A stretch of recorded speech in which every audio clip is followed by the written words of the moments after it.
যে মানে আজকে আপনি তো আনসার মসজিদের সভাপতি, মাশাআল্লাহ আমাদের আনসার মসজিদ এন্ড ইসলামিক সেন্টারের সভাপতি। তো আসলে বেশ কিছু দায়িত্ববান লোকের আনসার মসজিদের দায়িত্বে আছে বলে আমরা বিশেষ স্পেশাল কিছু উপহার পাচ্ছি। বিশেষ করে খতম তারাবিটা দক্ষিণ কোরিয়ার বুকে এটা একটা অকল্পনীয় বিষয়, কিন্তু সেটাও ইনশাআল্লাহ গত বছর ধরে বাস্তবে রূপ নিচ্ছে আনসার মসজিদ এন্ড ইসলামিক সেন্টারের উদ্যোগে। তো আমরা এখন কথা বলবো আনসার মসজিদ এন্ড ইসলামিক সেন্টারের বর্তমান সভাপতি প্রফেসর ডক্টর মনোয়ার হোসেনের সাথে। তো আজকে এই তারাবি পরে আপনার অনুভূতিটা একটু বলেন। ধন্যবাদ এলডিবির ওনার আমাদের রমজান ভাইকে। আজকে আমাদের প্রথম রোজার দিন শুরু হলো। তো এই তারাবিতে আজকে আমাদের এখানে উপস্থিত সংখ্যা মানে 3 তলা 4 তলা ভরে গেছে, মানে ছাদের উপর চলে গেছে।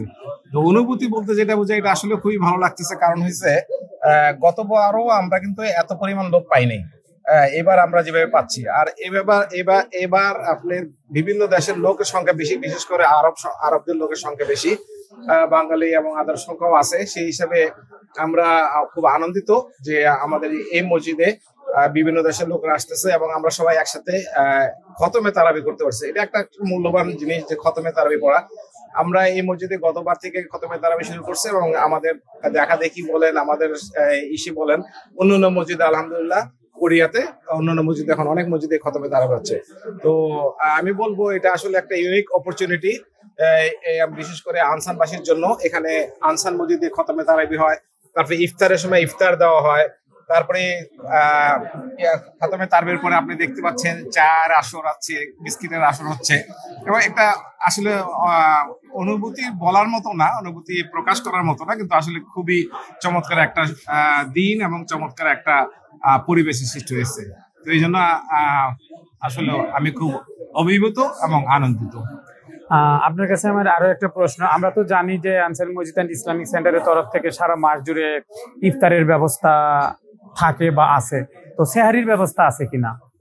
আসলে দুঃখজনক ভাবে এটা বলতে হয় যে আমাদের তরফ থেকে বা অফিসিয়ালি কোনো সেহরির ব্যবস্থা নাই, কিন্তু আনঅফিসিয়ালি আমাদের এখানে যদি ইন্দোনেশিয়ার বাইরে থাকে তাদের সাথে যদি ট্যাগ হয়ে তাদের সাথে সেহরির ব্যবস্থা করা যাইতে পারে আর কি।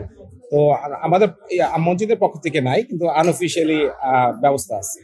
এবং দক্ষিণ কোরিয়া বসবাসরত, সরি আমি আরেকটি প্রশ্ন করতে চাচ্ছি যে দক্ষিণ কোরিয়া বসবাসরত অনেক প্রবাসী বাংলাদেশিরা বা অন্য দেশিরা আছেন যারা রিলিজে আছেন, কাজ নেই, তারা মসজিদে এসে থাকতে পারবে কিনা এই রমজান মাসে? হ্যাঁ, রমজান মাসে এটা একটা অপূর্ব সুযোগ বা খুব সুন্দর একটা সুযোগ।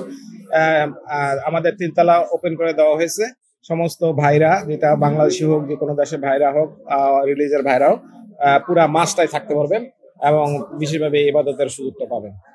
এবং এই যে তারাবি নামাজ বা এশারের নামাজ, এটা টাইম কোনো পরিবর্তন হবে কিনা, নাকি প্রতিদিন ওই 8টা-15 এখন তো 8টা-15 ফিক্সড আছে, কিন্তু আপনারা জানেন যে দিন বড় হচ্ছে, রাত ছোট হচ্ছে।